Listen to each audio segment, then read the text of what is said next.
सर्वकल्याणकारकं प्रधानं सर्वधर्माणां जैनं जयतु शाश्वतं जैनं जयतु शाश्वतं मंगलमयी मंगलकरं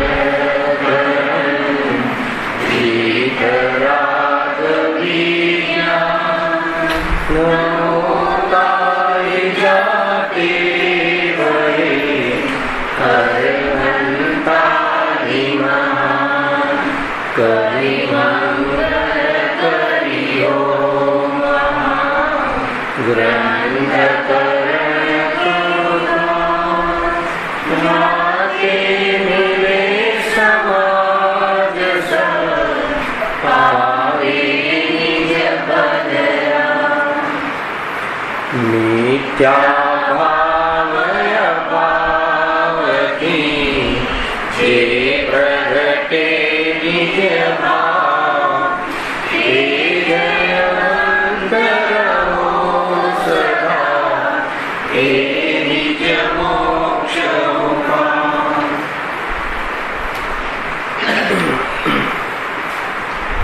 अवसर पीने कल्पकाल दरमियान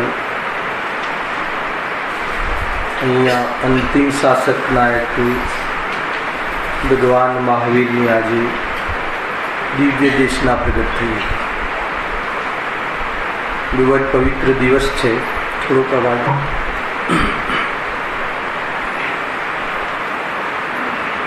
આજના દિને તીર્થની રચના થઈ હતી. તીર્થ એટલે ઉપદેશ. ઉપદેશની રચના આજના દિવસે થઈ હતી. 66 દિવસ કેવલ જ્ઞાન પછી 66 દિવસે ભગવાનની વાણી કરી. ઇન્દ્રવતી ગૌતમ નું આગવું થયું અને ભગવાનની વાણી કરી. તો કેટલો ક્રમ ખ્યાલમાં આવે છે. ચાહે વિકારી પર્યાય હોય કે અવિકારી પર્યાય હોય, એના સ્વકાર પહેલા થતી નથી. કોઈને એવો વિકલ્પ આવે કે ઇન્દ્રને પહેલા વિકલ્પ કેમ નહીં આવ્યો હોય, તો દિવ્ય ધ્વનિ ખરવાની કાલલબ્ધિ અર્થાત ક્રમબદ્ધ અર્થાત તો એનો ક્રમ 66 દિવસ પછી હતો, તો પહેલા કેવી રીતે વિકલ્પ આવે અર્થાત નિમિત્ત પણ ઉપસ્થિત થાય. ભગવાનની વાણીમાં એમની સાથે જે બન્યું ત્યાં જ ખ્યાલ આવે છે કે વસ્તુ કેવી સ્વતંત્ર છે.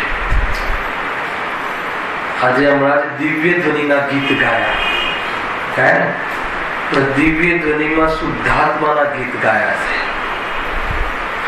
તો તીર્થની રચના કેમ કહી? તીર્થ એટલે ઉપદેશ પણ થાય અને તીર્થ એટલે આત્મા પણ થાય. એ ઉપદેશમાં આત્માની વાત બતાવી છે એટલે વાણીને પણ તીર્થ કહે છે.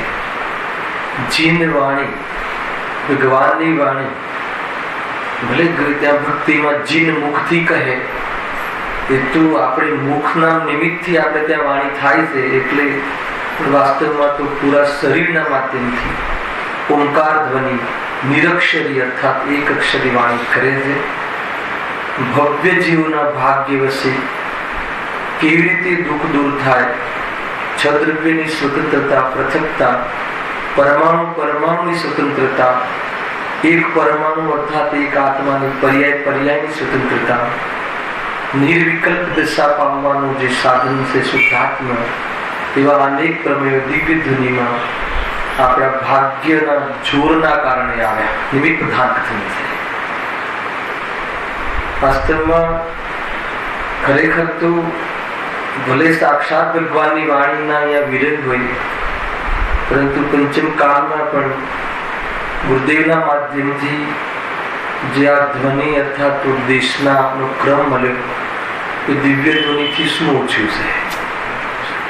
દિવ્ય ધ્વનિના નિમિત્તમાં જે કાર્ય કરે છે એ જ કાર્ય આ ગુરુદેવની વાણી દરમિયાન અનેક દિવ્ય ધ્વનિના જ્ઞાનીઓના હૃદયના રહસ્ય ખોલ્યા વસ્તુના સ્વરૂપનું પેટ બતાવ્યું, આત્માની અનુભૂતિની વિધિ બતાવી, રાગ દ્વેષ સ્વભાવનો અંશ નથી, હોય ખરો પણ સ્વભાવનાથી જુદો છે, એવા અનેક પ્રકારના ભેદ જ્ઞાન દ્વારા, જળહળ જ્યોતિ દ્વારા આત્માનું દર્શન કરાવવામાં નિમિત્ત પણ એમાં શું કમી છે? એટલે ખરેખર તો એમ કહી શકાય કે આપણા ભાગ્ય ઘણા છે.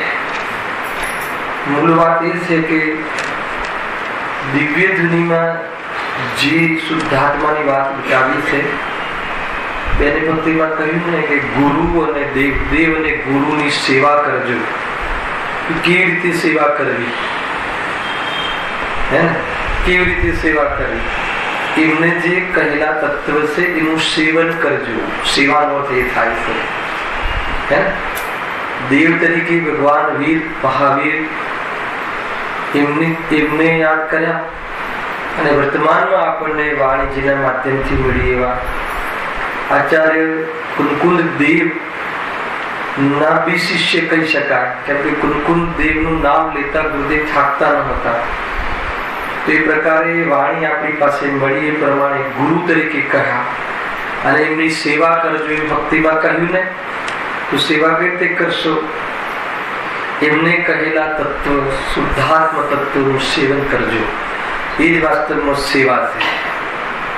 ખાલી દિવ્ય ધ્વનિની ભક્તિ અર્થાત દિવ્ય ધ્વનિના ગીત ગાવાના મહત્વ નથી. એ તો દિવ્ય ધ્વનિની વિષયભૂત વસ્તુ ચારે અનુયોગમાં એકમાત્ર આત્માને સુખી કરવાનું પ્રયોજન, અને એ સુખના કારણભૂત શુદ્ધાત્માને બતાવવાનું પ્રયોજન.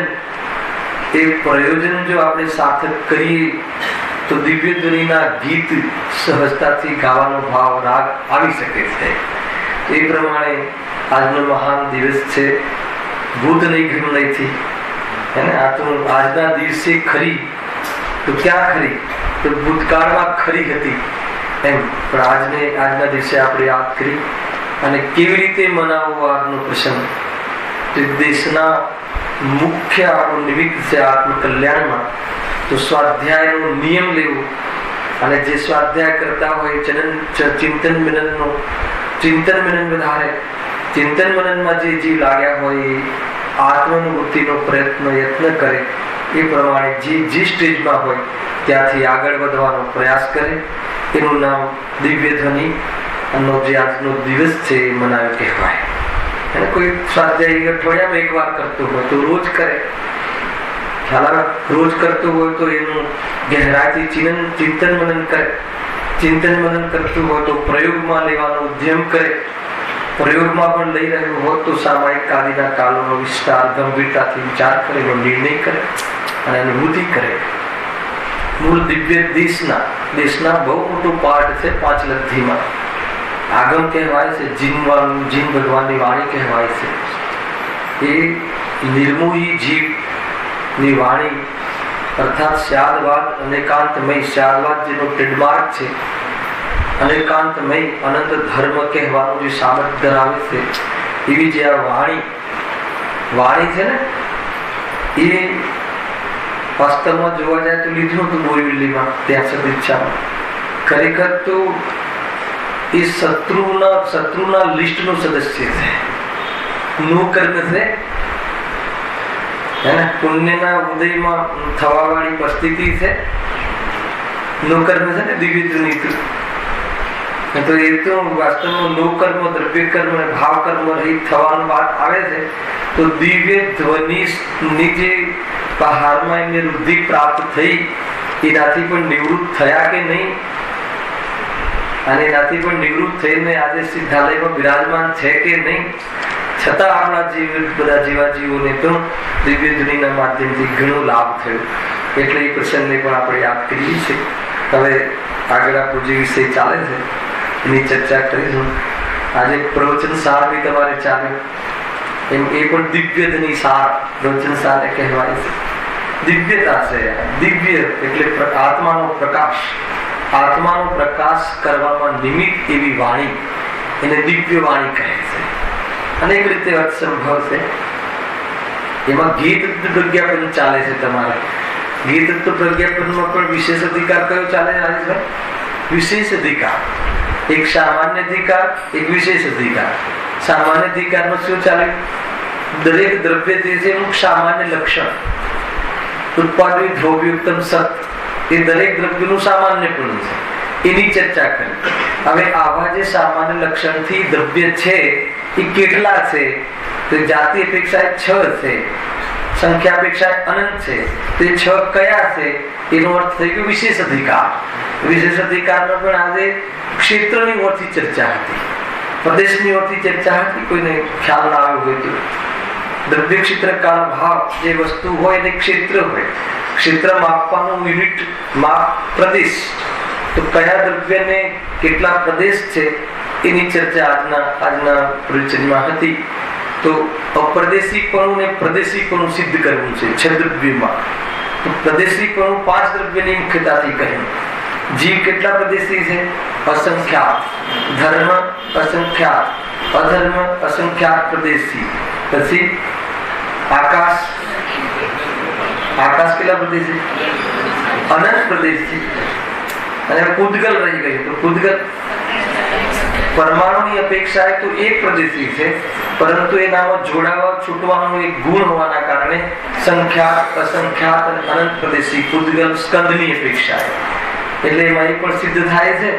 અને એક કાળ દ્રવ્ય છે જે એને અપ્રદેશી કહ્યું, એટલે એને પ્રદેશ નથી. એમ અપ્રદેશી નો અર્થ એક પ્રદેશી, અનેક પ્રદેશી નથી એમ. કેમ કે એવો એક સંપ્રદાય ચાલે છે કે કાળને કોઈ છઠ્ઠું દ્રવ્ય માનવા તૈયાર થતું નથી. 5 દ્રવ્ય માનવા વાળો સંપ્રદાય છે. શ્વેતાંબર પક્ષમાં કાળ દ્રવ્યને માનતા જ નથી, 5 દ્રવ્ય માને છે. તો જીવનને ન માને કે સર્વજ્ઞ ભગવાને તો 6 દ્રવ્ય જોયા છે, અને એ પણ એક પ્રદેશી છે. ઘણી બધી ચર્ચા આવી હતી, પણ એક સ્ટ્રક્ચરની ચર્ચા હતી. 6 દ્રવ્યના પ્રદેશની ઓરથી શું સ્ટ્રક્ચર છે એની ચર્ચા હતી. આકાશના લોક અને અલોક 2 વિભાગ છે, તો એના પ્રદેશ તો કઈ તૂટી નથી જતા. એ તો 6 દ્રવ્યો વસે છે. જે પોર્શનમાં આકાશના એને લોક આકાશ કહે છે, બાકીના પોર્શનને અલોક આકાશ કહે છે. છતાં અનંત પ્રદેશમાં કઈ ભેદ એમાં ભંગ પડતો નથી, કેમ કે આકાશ એક દ્રવ્ય છે, એક અખંડ દ્રવ્ય છે. જે પણ દ્રવ્ય હોય એના ખંડ ન થાય. એ રીતે અનેક નવી વાતો પણ આવી હતી. અને એક સામાન્ય જાણકારીની ગાથા છે, એમાં પણ વેદ જ્ઞાનના ઘણી રીતે કરી શકાય છે કે જે પણ દ્રવ્ય છે પોતપોતાના પ્રદેશમાં રહેલું છે. અને આકાશનો એટલો ભાગ રોકે છે એ તો નિમિત્ત કથન છે, એટલે એ પોતાના પ્રદેશોમાં એ દ્રવ્ય રોકાયેલું છે. એક દ્રવ્યનો પ્રદેશ બીજા દ્રવ્યના પ્રદેશને અડતો પણ નથી, ચૂંટતો પણ નથી, એટલી પૃથકતા છે. અને કાજળની ડબ્બીની જેમ ગ્લોકમાં રહેલા છે, મળીને છતાં પણ અડતા નથી. પોતપોતાના પ્રદેશો છે, પોતાનું ક્ષેત્ર છે, બીજાના ઘરે શું કામ જાય? એક દ્રવ્યના પોતાનું એક ઘર છે, પોતાનો પ્રદેશ છે, ક્ષેત્ર છે, બીજે શું કામ જાય?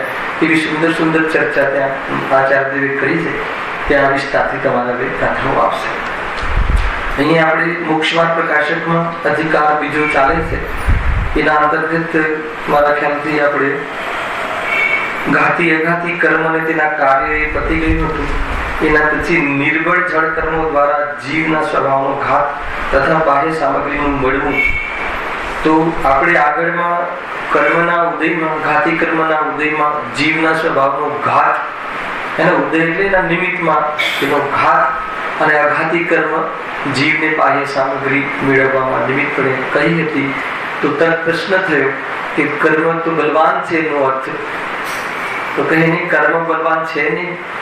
કર્મ તો ન એ ચેતન રૂપ છે, ન એ મતલબ અર્થાત જળ છે. એનામાં જ્ઞાન શક્તિ નથી, અને એનામાં કોઈ પદાર્થને ખેંચી લાવવાની શક્તિ પણ નથી. ખ્યાલ માનો કે કર્મમાં એવું જ્ઞાન છે કે આ બેના સ્વભાવનો હું ઘાત કરું, તો એવું જ્ઞાન પણ નથી, કેમ કે પૂદગલ કર્મ છે, જળ છે. અને એને કે ભાઈ આને હું અહીંયાથી આ ગાડી લાવીને આપી દઉં તો કર્મમાં એવી શક્તિ છે, તો એવી શક્તિ પણ નથી. એનો અર્થ એ થઈ ગયો કે સ્વયં કર્મ જળ છે અને બલવાન પણ નથી.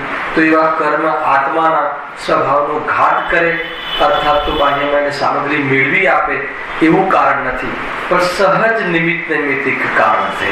એ રીતે સિદ્ધ કર્યું હતું. નિમિત્ત નૈમિતિક જ્યારે આત્માના સ્વભાવનો ઘાત થાય ત્યારે બહારમાં કર્મનો ઉદય હોય છે. એવો નિમિત્ત સહજનો ભાવ આ સંધિ કરાવી હતો. ખ્યાલ એક જેમ કે બહુ તડકો પડે છે, દરિયાનું પાણી ઉષ્ણરૂપ થાય અને ઉષ્ણતા બને છે, વાદળ રચાય છે અને વરસાદ પડે છે. એ સહજ છે. અને એક પિક્ચરમાં કૃત્રિમ વરસાદ પાડે છે, ખ્યાલ એ અસહજ છે. ખ્યાલ એમાં કોઈની બુદ્ધિ અને કોઈનું ઉપયોગ ને બધું લાગે છે, નિમિત્ત પણ આ વરસાદમાં નથી લાગતું. તો એવી રીતે અહીંયા કોઈ કર્મની બુદ્ધિ અર્થાત બલવાનપણું જીવને દુઃખી સુખી કરવામાં કે સામગ્રી લાવવામાં કારણ નથી, ઉપાદાન કારણ નથી, પણ સહજ આવી જાતિના કર્મનો ઉદય હોય ત્યારે બાહ્યમાં આવી સામગ્રી મળે અને એમાં એને દુઃખી થવું હોય તો ઉપયોગ લગાવે, દુઃખી ન થવું હોય તો સ્વભાવમાં ઉપયોગ લગાવે. અને એટલી સામાન્ય ચર્ચા આપણે કરી હતી. છતાં કર્મ બલવાન છે એના આધાર ઉપર આપણે 9મા અધિકારની સંધિ કરી હતી.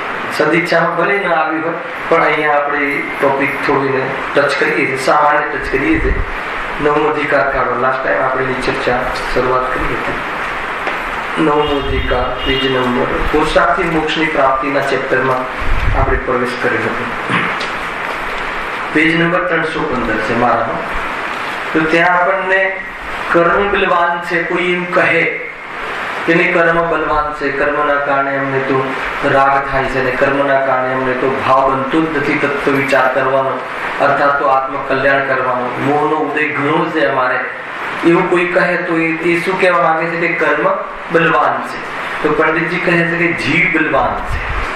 કર્મના ઉદયમાં દુઃખી થવું હોય તો પણ સ્વતંત્ર છે અને કર્મના ઉદયમાં સ્વરૂપમાં રહેવું હોય તો જીવ સ્વતંત્ર છે, એવું બલવાન છે. ચૈતન્ય શક્તિ હીણી નથી. એ પોતાની શક્તિને પ્રગટ ન કરે એમાં કોઈ કર્મનો રોલ નથી, એમ અહીંયા કહેવું છે. કેમ કે અહીંયા નિમિત્તિક વાત ચાલી ને એ ખાતી જ્ઞાનાવણી કર્મના ઉદયમાં જીવના જ્ઞાનનો ઘાટ થતો નથી અથવા સ્વભાવનો ઘાટ થાય છે. તો એ રીતે બધા નિમિત્તિક થયા તો કોઈને એમ થઈ જાય કે કર્મનો ઉદય થાય છે ને અમારું તો કાર્ય એટલે જ થતું નથી. તેનો બહુ સરસ જવાબ આપે છે અને એમાં આપણે લગભગ ચાલુ કરી દીધું હતું ઉપદેશ અને જે દ્રવ્યલિંગી મુનિનો જે પ્રશ્ન છે. તો ઉપદેશની ચર્ચા પણ થઈ હતી કે ભાઈ ઉપદેશ તો બધા સાંભળે છે પણ કાર્ય કેમ થતું નથી. તે ઉપદેશને પુરુષાર્થ સમજતો નથી. ઉપદેશ અનુસાર પુરુષાર્થ કરે તો કાર્ય થાય. ઉપદેશ અનુસાર પરિણમે એનું નામ પુરુષાર્થ છે. પણ ઉપદેશ કોઈ પુરુષાર્થ નથી. એટલે ઉપદેશ તો શિક્ષા માત્ર છે. એની ચર્ચા આપણે કરી હતી. ત્યાર પછી બીજો પ્રશ્ન એમને ઉભો કર્યો કે દ્રવ્યલિંગી મુનિરાજ જો લખ્યું એ વાંચી રહી છે, થઈ ગયું હતું. દ્રવ્યલિંગી મુનિ મોક્ષના અર્થે ગૃહસ્થપણું છોડી તપશ્ચરણ આદિ કરે છે. ત્યાં તેણે પુરુષાર્થ તો કર્યો છતાં કાર્ય સિદ્ધ ન થયું. માટે પુરુષાર્થ કરવાથી તો કાંઈ સિદ્ધિ નથી. ખ્યાલ કાં તો એમ કહી દો કે પુરુષાર્થથી નથી મળતું, હે ને, ગિફ્ટમાં મળે છે મોક્ષ, એમ કહી દો. મોક્ષ ગિફ્ટમાં મળે છે, કોઈની મતલબ કે કોઈની કૃપાથી મળી જાય છે, એમ કહી દો. એમ અહીંયા કહેવા માંગે છે. કાં તો સિદ્ધિ કરો કે આનાથી કેમ મળતું નથી અથવા કેમ મળે છે. તો બહુ સરસ જવાબ આપે છે. તેની બી ચર્ચા આપણે લાસ્ટ ટાઈમ કરી હતી કે ભાઈ એ જે બહારમાં વ્રતાદિના ભાવ આવે છે, બહારમાં જે વસ્તુના ત્યાગના ભાવ આવે છે એ તો સ્વભાવ છે. ખ્યાલમાં એ કોઈ વિતરાગ ભાવ નથી. એમ અહીંયા કહ્યું. ખાલી એટલું વાંચી દઈએ છીએ. અન્યથા પુરુષાર્થ કરી ફળ ઈચ્છે છે પણ તેથી કેવી રીતે ફળ સિદ્ધિ થાય? તપશ્ચરણ આદિ વ્યવહાર સાધનમાં અનુરાગી થઈ પ્રવર્તવાનું ફળ શાસ્ત્રમાં તો સુબંધ કર્યું છે અને આ તેનાથી મોક્ષ ઈચ્છે છે તે કેવી રીતે થાય? એ તો ભ્રમ છે. ભ્રમ એટલે શું? મિથ્યાત્વ. એ તો કે મિથ્યાત્વ છે. એ ક્રિયાઓ હોય, સ્વાધ્યાય પહેલા ઉપદેશ લીધો, પછી જડ ક્રિયાઓ અને શુભ રાગ લીધો. એ જ્ઞાની ધર્માત્માને પણ ઉપદેશ સાંભળવાનું હોય છે. જ્ઞાની ધર્માત્મા પણ બહારમાં એ વિતરાગતાની સાથે સાથે બહારમાં આવી રીતે કસાયની મર્યાદામાં તપશ્ચરણ આદિ વ્રત અનુવ્રત મહાવ્રત આદિ ક્રિયાઓ અને કસાયની મનતામાં એવી જાતિના સ્વભાવ હોય છે. એની ના નથી, પરંતુ એ સ્વભાવને તું જ્ઞાની એમ જાણે છે કે આ બંધનું કારણ છે. અર્થાત અર્યત ભગવાન મહાવીર ભગવાનની વાણીમાં દિવ્ય ધ્વનિમાં એમ આવ્યું કે આજે તમને મારી વાણી આજે ખરે છે, એ સાંભળવાનો ભાવ આવ્યો છે, એ રાગ છે, એ બંધનું કારણ છે. એ માર્યું કે નહીં, સાંભળવાનો રાગ એ તો બંધનું કારણ છે, અને જે વ્રતાદી જે છે એ પણ બંધનું કારણ છે.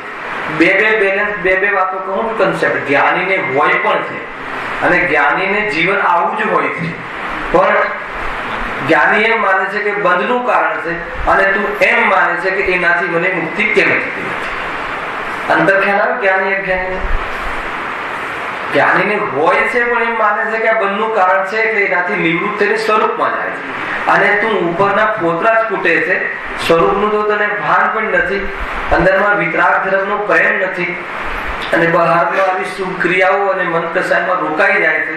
તો શાસ્ત્રમાં તો એને બંધનું કારણ કહ્યું છે અને તું એને મોક્ષનું કારણ માને છે.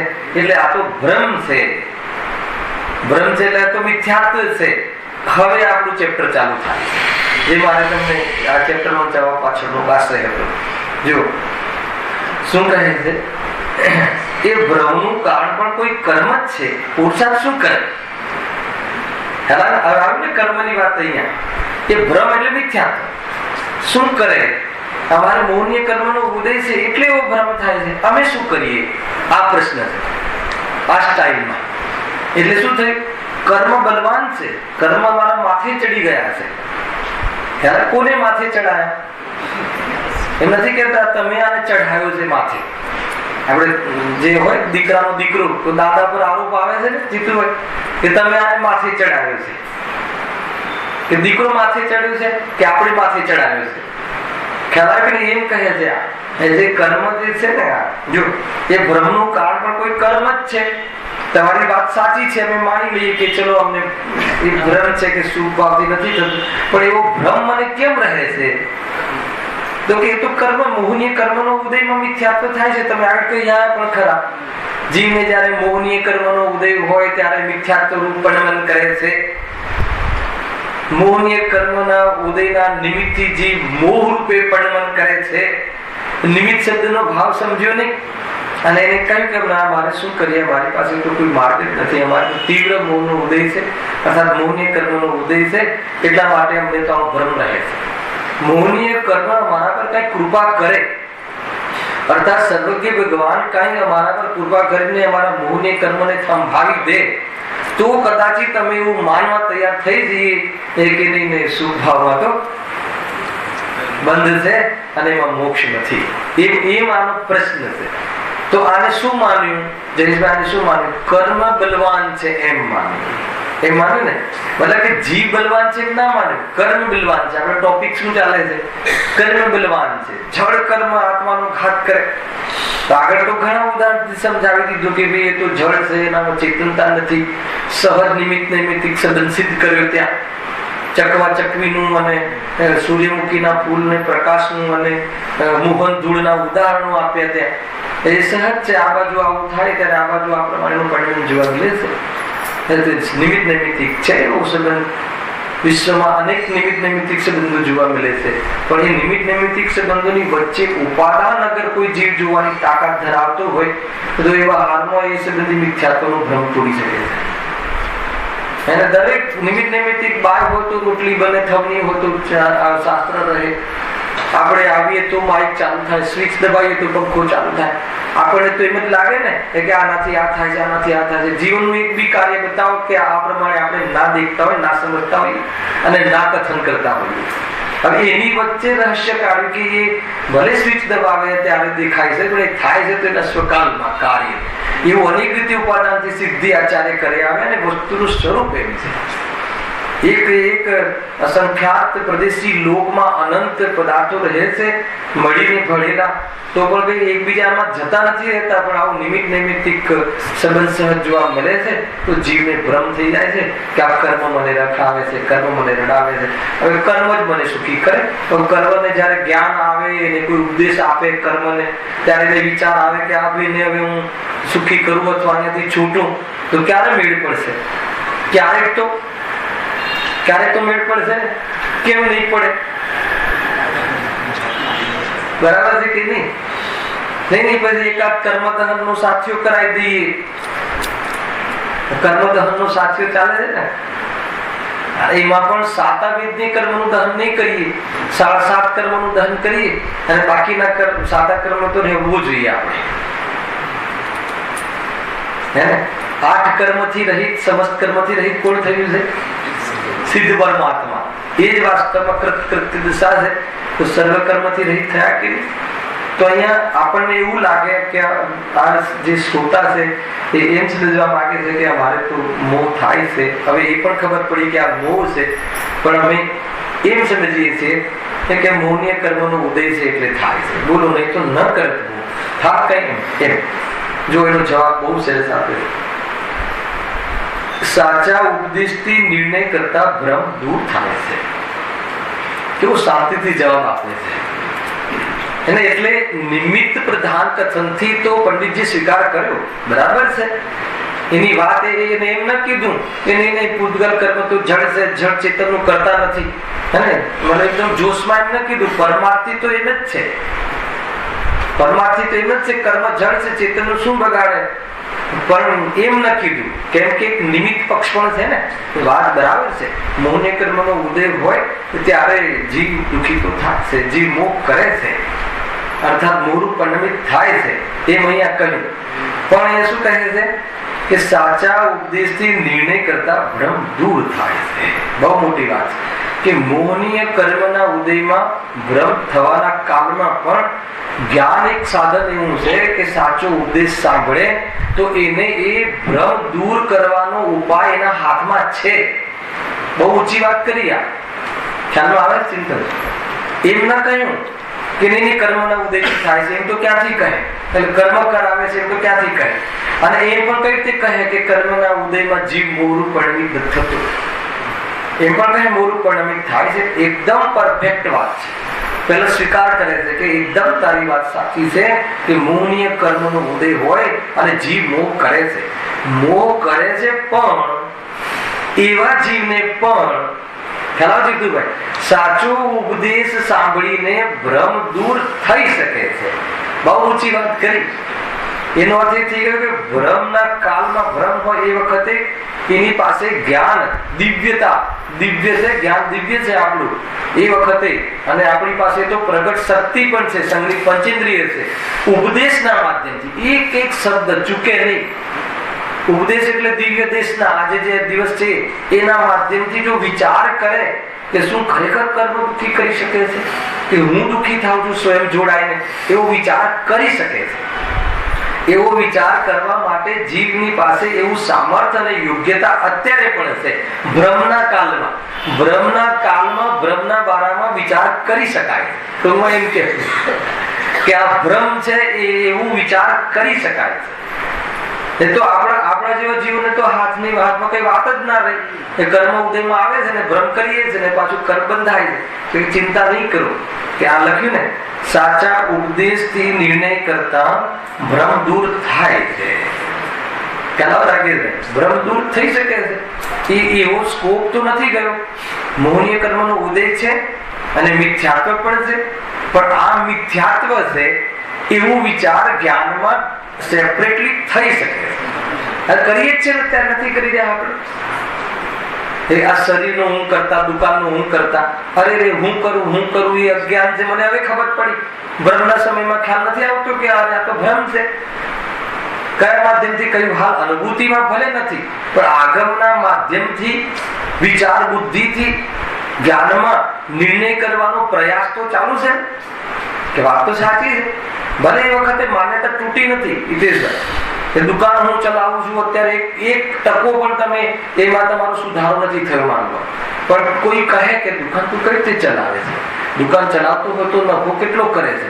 કે બસ આમ આ વર્ષે તો નુકસાન થયું. તો તું નુકસાન કરવા દુકાન ચલાવે છે? ના, નફો કરવા. તો કેમ નફો કરતો નથી?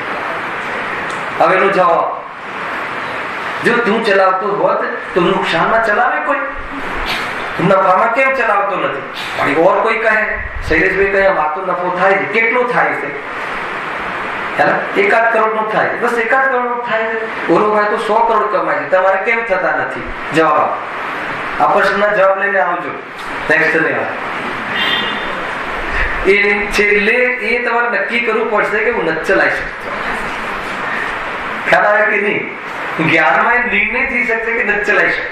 બહેનોમાં માટે પણ ક્યારેક દાળ ઢોકળી સુધરે છે, ક્યારેક બગડે છે, ક્યારેક બરાબર સુધરે છે, ક્યારેક નથી સુધરતું. તો કે એનો શું જવાબ છે? ક્યારેક ગોળ બને છે, ક્યારેક રોટલી પતલી બને છે, ક્યારેક મોટી બને છે. બનાવી હોય ગોળ ની બની જાય બીજે આકાર. કેમ બનાવી શકતો નથી? એ તમારે એ વખતે આગમમાં કહ્યું, ગુરુએ કહ્યું અને આપણે એ બુદ્ધિમાં લીધું અને અનેક યુક્તિ દ્વારા વિચાર્યું. એ તો તું કરી શકે છે ને, અને એ કરતા તને ભ્રમ દૂર થઈ શકે છે. અહીંયા એમ કહ્યું, અહીંયા એમ ના કહ્યું કે નહીં કર્મ તો જડ છે ને એ ન કરી શકે, એમ પણ ન કહ્યું. સરવાળે તો ત્યાં જ લઈ જશે કે કર્મ જડ છે, શું કરે? આંધળા છે કર્મ પાસે કયું જ્ઞાન છે એ તને આવીને દુઃખી કરી જાય. ચોઈસ કરે કે આખા વિશ્વમાં આજ એક હલાવે કે નહીં, મતલબ કે બસ આ બીજ ખાડીમાં બોમ્બ કેમ મુકાયો અને એને શું બગાડ્યું તું વર્તમાનમાં, એ જ કેમ ગયું? શું રહસ્ય છે આ? શું કર્મ થિયરી છે? ખ્યાલ આવી ને જે બન્યું ને હમણાં. હવે આપણે 17 ગાડીઓ ઉભી થઈ, એની જ ગાડીમાં મૂકવાનો ઓલાનો વિકલ્પ આવવો ને એને બેસવું થવું ને ક્યાં ઘેર જવા વહેલું નીકળવું ને એની સાથે ઘટનાઓ ઘટવી ને. ભાઈ તમે કહેતા હતા ને કઈ શું થયું આ બધું? એમ એક વસ્તુનું સ્વતંત્ર પરિણામ છે. એક વસ્તુ ખ્યાલ આવે છે. પ્લેન ક્રેશ થાય છે, આપણા વચ્ચે કેસ આવ્યો હતો, 500 માણસમાં એક જ બાળક બચી ગયું. તો એ બી તો એટલા ફૂટથી પડ્યું હતું, એ કેમ બચી ગયું? ખ્યાલ આવે કે નહીં? એ બી તો એટલા મીટરથી કિલોમીટરથી પડ્યું હતું પ્લેનમાંથી, તો એને કાંઈ ખરોચ તક ના આવી અને બાકીનો એક જીવ ત્યાં આવ્યું પ્રમાણ ન રહે. એક વસ્તુ ન રહેવાના કાળમાં ન રહે, રહેવાના કાળમાં રહે. પણ જીવ તરીકે ક્યારે ના મટે અને દ્રવ્ય તરીકે ક્યારે નાશ ના થાય. વસ્તુનું સ્વરૂપ સીધું ને સચ છે અને એ સમજમાં આવે એવું છે. કોઈએ કરાયું એમ કેમ? કોઈ કરાઈ શકતો જ નથી. આતંકવાદી કોઈને પણ નિશાન બનાવે અને એને એ વખતે એ પદાર્થનું પરિણામ ના હોય તો એના નિશાન બનાવવાનો કોઈ અર્થ નથી. ખ્યાલ આવે કે નહીં? એ રીતે અનેક ચાલતા જીવનમાં, રનિંગ જીવનમાં તમને અનેક જગ્યાએ ભ્રમ દૂર થવાનો ઉપાય રૂપ ભેદ જ્ઞાન, એની ભેદ જ્ઞાન જ્યોતિ, તત્વ જ્ઞાન, એના માધ્યમથી એને ઉપદેશ કહેવાય છે. એ ઉપદેશના માધ્યમથી આ જે મિથ્યાત્વના ઝેર છે એ ફીકા પડી જાય છે. તો કે ઉપદેશ સાંભળવાથી, સાચા ઉપદેશ સાંભળવાથી કે આ ભ્રમ તો દૂર થઈ શકે છે. ખ્યાલ કેટલો સરસ શાંતિથી જવાબ આપ્યો. ભાઈ પૂછે છે કે ભ્રમનું કારણ પણ કોઈ કર્મ જ છે, પુરુષાર્થ શું કરે? કર્મ ફર્મ નથી કે જો અમે બતાવીએ શું થાય છે. જો સાચા ઉપદેશથી નિર્ણય કરતા ભ્રમ દૂર થાય છે, પરંતુ આ તેઓ પુરુષાર્થ કરતો નથી, તેથી જ ભ્રમ રહે છે. ખ્યાલ કેવો પુરુષાર્થ નથી કરતો? જો હા, પરંતુ આ તેવો પુરુષાર્થ કરતો નથી. ઉપદેશ સાંભળવાનો તો પુરુષાર્થ કરે છે, પણ નિર્ણય કરવાનો પુરુષાર્થ નથી કરતો. સમજવા આવે છે કે નહીં? ઉપદેશ સાંભળવાનો પુરુષાર્થ નથી ખરેખર. તો હવે નિર્ણય કરવાના સ્ટેજ પર લઈ જશે કે નિર્ણય કરવાનો પુરુષાર્થ કરવો જોઈએ. જો નિર્ણય કરવાનો પુરુષાર્થ કરે તો ભ્રમનું કારણ જે મોહ કર્મ તેના પણ ઉપશમ આદિ થાય ત્યારે ભ્રમ દૂર થઈ જાય છે. કેટલું સિમ્પલ છે.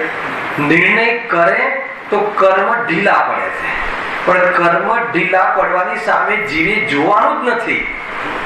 કર્મ દેખાય છે તો લાવો એને જરા કે ચાબુક બાબુકથી ઢીલા કરી ચિંતન જોયા છે. કર્મ કયા કલરના છે, ક્યાં રહે છે, ક્યાં વસે છે?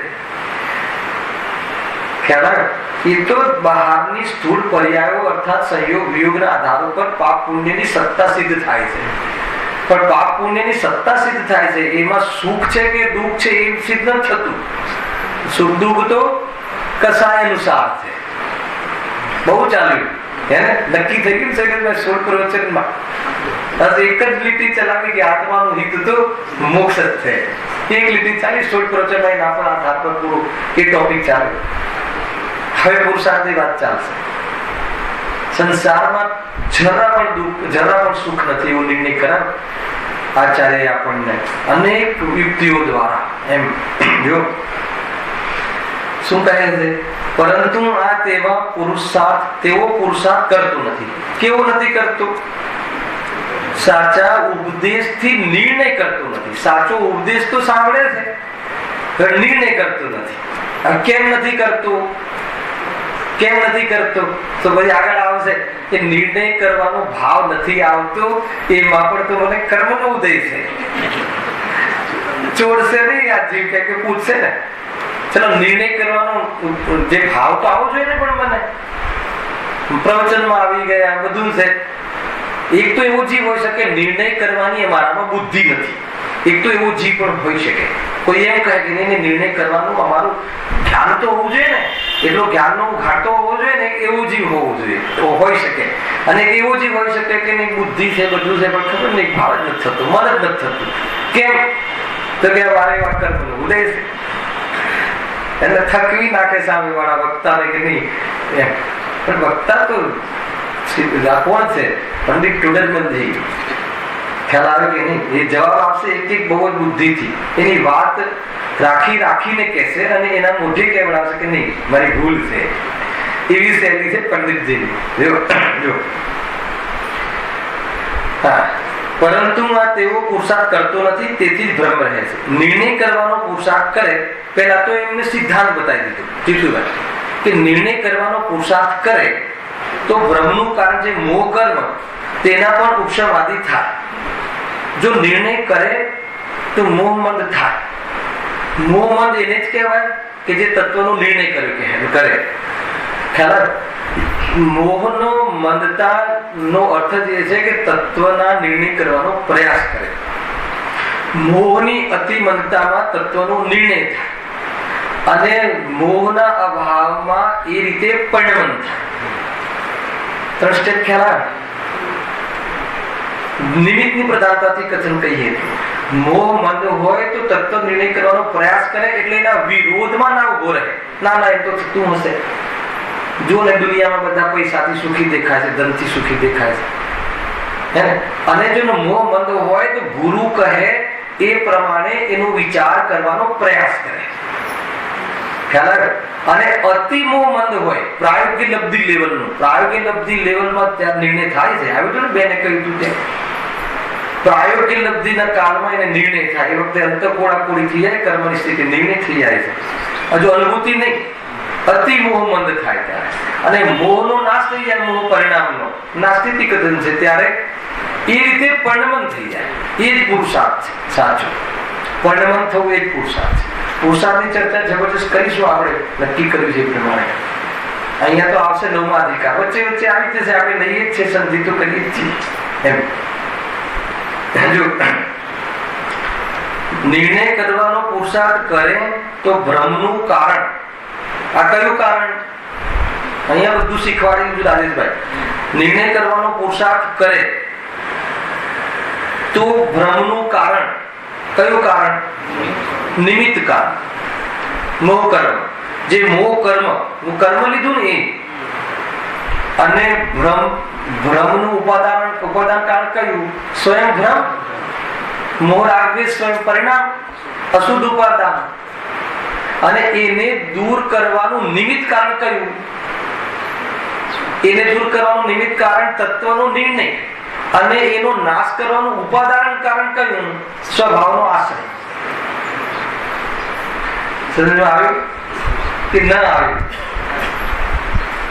ખ્યાલ? આમ જોઈએ તો આ રીતે માનો કઈ કહ્યું ને કે ભાઈ નિર્ણય કરવાનો પુરુષાર્થ કરે તો ભ્રમનું કારણ, મિથ્યાત્વનું કારણ કોણ? જેને લઈને પ્રશ્ન કર્યો છે કે મારા પાસે મોહની કર્મ છે, સત્તામાં બી થોક બંધ છે અને ઉદયમાં આવી રહ્યું છે, તો એ નિમિત્ત કારણ. નિર્ણય કરે તો ભ્રમનું કારણ મોહ કર્મ, તો ભ્રમનું નિમિત્ત કારણ, તો ભ્રમનું ઉપાદાન કારણ કોણ? તો કે સ્વયં મોહ રાગ દ્વેષ, અશુદ્ધ ઉપાદાન, એ ભ્રમ સ્વયં. એ રીતે તો હવે ભ્રમ દૂર થવાનું નિમિત્ત કારણ કોણ? નિમિત્ત કારણ. ભ્રમ દૂર થવામાં આરોપ કોના પર આવે? આપણે એમ કહીએ મિથ્યાત્વવાદી અથવા દુઃખ દૂર કરવું છે, તો શું કરવું? આત્માનો અનુભવ કરવો, એ ઉપાદાન કારણ અને એ મૂળ કારણ, પરમાર્થ કારણ. પણ આત્માનો અનુભવ કરવા માટે શું કરવું? તો બધા જ નિમિત્ત કારણની ચર્ચા થશે. સ્વાધ્યાય કરો, મનન ચિંતન કરો, સમજો, વિચારો, આ નિમિત્તનું અર્થઘટન થશે. તો નિર્ણય કરવું એ નિમિત્ત કારણ અને સ્વાનુભવ કરવું, સ્વભાવનો આશ્રય લેવો એ ઉપાદાન કારણ. કોનું? નાસ્તિથી મોહના અભાવ અર્થાત મોહનું કારણ મોહ કર્મના અભાવ અને અસ્થિથી આનંદનું. ખ્યાલ આવે કે નહીં? મોહ એ તો દુઃખનું કારણ છે અને એનું દુઃખનું નિમિત્ત કારણ મોહ કર્મ છે. એ બંનેનો અભાવમાં નિમિત્ત કારણ કોણ છે?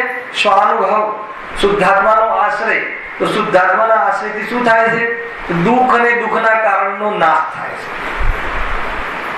ખ્યાલ? દુઃખનું કારણ કોણ હતું? મોહ કે પૈસા, પત્ની, પુત્ર?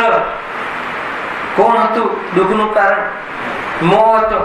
અને એનું મોહનું નિમિત્ત કારણ, અંતરંગ નિમિત્ત કારણ કોણ હતું? અંતરંગ નિમિત્ત કારણ મોહ કર્મ. અને મોહનો ઉદય હોય, અંતરંગ પરિણામ હોય ને મોહનું અંતરંગ કારણ મોહ કર્મ ઉદય હોય તો બહિરંગ કારણ કોણ હતું? તો કે શરીર આદિ સામગ્રી. ભણી આવે ને આ બધું તો હમણાં. મોહનો ઉદય હોય તો મોહ કર્મ અંતરંગ કારણ, અંતરંગ નિમિત્ત કારણ. અને મોહ એ જીવનું અશુદ્ધ ઉપાદાન કારણ. મોહ હાજર હોય તો આ શરીર આદિ ના લક્ષથી જીવ દુઃખ કરે. પણ જ્યારે સ્વભાવનો આશ્રય કરે, સ્વભાવનો આશ્રય કઈ રીતે કરે? તત્વના નિર્ણય પૂર્વક સ્વભાવનો આશ્રય કરે તો દુઃખ અને દુઃખના કારણોનો નાશ થાય છે. આખી લિંક આ રીતે છે, પેકેજ. બહુ ઊંચો પ્રોગ્રામ છે. તો અહીંયા તો વાત શું ચાલે છે કે ભાઈ ભ્રમનું જે કારણ છે, જો નિર્ણય કરવાનો પુરુષાર્થ કરે તો ભ્રમનું કારણ જે મોહ કર્મ તેના પણ ઉપશમાદિ થાય ત્યારે ભ્રમ દૂર થઈ જાય. આ સિદ્ધાંત છે કે જ્યારે તત્વનો વિચાર કરે, તત્વનો નિર્ણય કરે તો મોહ શું થાય? જો ઉપશમાદિ થાય ત્યારે ભ્રમ દૂર થઈ જાય. તો કર્મ તને ભ્રમ કરાવે છે, ખોટી વાત છે. તું તત્વનો નિર્ણયનો પુરુષાર્થ નથી કરતો, એ જ વાત મુખ્ય છે. આમાંથી શું નિષ્કર્ષ નીકળ્યો કે કર્મના કારણે મોહ નથી થતો. તું તત્વનો નિર્ણય કરે તો મોહ કર્મ ઉપશમ થઈ જાય, પણ તું તત્વનો નિર્ણય કરતો નથી. તું તત્વનો નિર્ણય કરતો નથી એટલે કર્મ ઉપશમ થતા નથી. અહીં એટલે સુધી વાત આવી. હવે એના લઈને આગળ શું કહેજો? કારણ કે નિર્ણય કરતા પરિણામોની વિશુદ્ધતા થાય છે, તેથી મોહમાં સ્થિતિ અનુભાગ ઘટે છે. આ બહુ મોટો આ સિદ્ધાંત છે. આની ચર્ચા હું નેક્સ્ટ શનિ રવિવાર કરીશ. બહુ મોટી ચર્ચા છે. સામાન્ય વાત કહું છું કે કારણ કે નિર્ણય કરતા પરિણામોની વિશુદ્ધતા થાય છે. આ બહુ મોટું વાત છે. વિશુદ્ધિ શું છે? આ વિશુદ્ધિ એનો અર્થ એ છે કે લાખો રૂપિયાનું દાન આપે, અનેક પ્રતિમાઓ બિરાજમાન કરે, સભામાં બધાને શાસ્ત્ર આપે, બેસવા ખુરશી આપે. ઠીક છે, સજ્જનતા ભલે એની જે પણ કંઈ હોય, પણ એવી જાતિની પરિણામોની વિશુદ્ધિ મોહ કર્મના ઉપશમમાં નિમિત્ત નથી બનતી. તો કેવી બને છે કે આ જે મને ભાવ આવ્યા દાનાદિના, આ જે બહારના સંયોગના, એ રાગ છે, એ ધર્મ નથી, એમાં આકુરતા છે, સ્વભાવ નથી. એવો જે નિર્ણય થાય, ત્યારે શું વાત કહે છે, એવો નિર્ણય થાય, એવી જે વિશુદ્ધિ છે એના દ્વારા મોહ નબળો પડે છે. અને મોહ નબળો પડે છે તો સત્તામાં જે મોહ કર્મ છે એનો અનુભાગ પણ ડાઉન થાય છે. આખી પ્રોસેસ આ રીતે છે. એને વિસ્તારથી આપણે ખોલીશું, સમય આજે નથી એટલે. પણ એની સાથે સાથે શું પ્રશ્ન કરે છે? ઠીક છે, એમ કરી શકાય, એમને સમજમાં પણ આવે છે, પણ નિર્ણય કરવામાં ઉપયોગ લગાવતો નથી. તેનું કારણ પણ તો કર્મ છે. ખ્યાલ આવે કે નહીં? અડધું ઓપરેશન છે. ઠીક છે, એમાં ઉપયોગ લગાવતો નથી, એનું કારણ પણ તો અમારા કર્મ જ છે ને. એક બીજો પ્રશ્ન બી થઈ શકે કે અમારા ક્રમબદ્ધમાં નિર્ણય કરવાનો હાલ ક્રમ ના હોય તો ક્યાંથી થાય? બે રીતે પ્રશ્ન સંભવ છે. એની ચર્ચા આપણે ખુલીને શનિ રવિવારે કરીશું અને નક્કી કરાવી દઈશું કે કર્મ બલવાન નથી, જીવ બલવાન છે. એકવાર આપણા હૃદયમાં બેસી જાય પછી પુરુષાર્થ ઉઠે.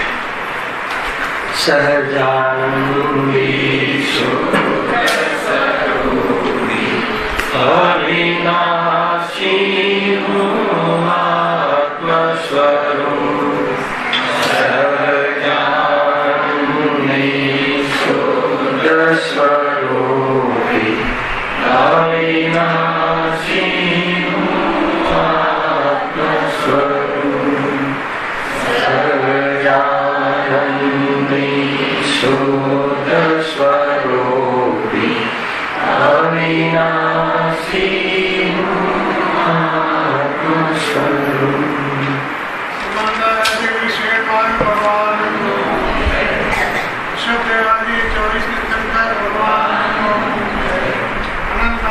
આવે છે